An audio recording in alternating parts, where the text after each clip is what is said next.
Bharatiya Janata party पाखरे 2टी seat निश्चित अच्छी एवं बिजु जनता दल पाखरे गोटे सीट्र संख्या रही मु जानी नहीं से संख्या शेष दिन पर्यंत थिबो कि नथिबो कहीं से जो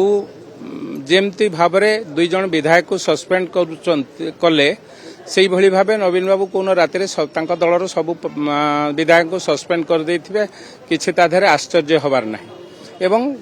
2 दिन तले भक्त दास जो कथा कहिसंती कांग्रेस प्रार्थी दब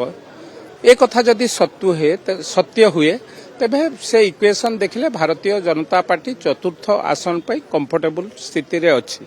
तेणु मु भावुची दलर नेतृत्व राज्य सभापति राज्यर नेतृत्व मंडली एवं केंद्र नेतृत्व संगे आलोचना करी किए प्रार्थी हबो किभली भाबे विजयर लक्ष्य रहिबो किभली भाबे राज्यसभा को जीति हबो तार गणना बा ता गणित से करिवे मु भावुची आमे 2टा तो निश्चित जीतुछु जोटा 4th कैंडिडेट सही कथारे मध्य आलोचना कले भारतीय जनता पार्टी गोटे कंफर्टेबल पोजिशन रे अछि मु भाबुची चतुर्थ आसन मध्य हेई जाई पारे बिजु जनता दल उपरे निर्भर करूछि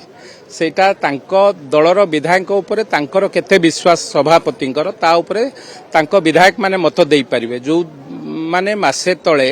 विधानसभा रे तांको पई गर्जन करुथिले तांको दल पई बिना कारण रे तांको सस्पेंड करा जाय ना तांको दलर नेतृत्व जानि पारुचंती ना निजे नवीन बाबू मध्य स्पष्ट करिसंती तेणु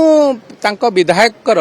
दल सभापति उपरे जेतेबेले विश्वास तुटी जाउची भोटर उपरे विश्वास केमती रहिबो तेणु कोन भी घटी पारे विश्वास उपरे चले जदि दलर सभापति उपरे तांको विधायक मानकर विश्वास रहुनी अंक बिगड़िया कथा सेठु आरंभ होई पारे तेणु ए कथा को मु स्पष्ट तो ये करि परिबि नाही आपण अपेक्षा करंतु वेट एंड वॉच।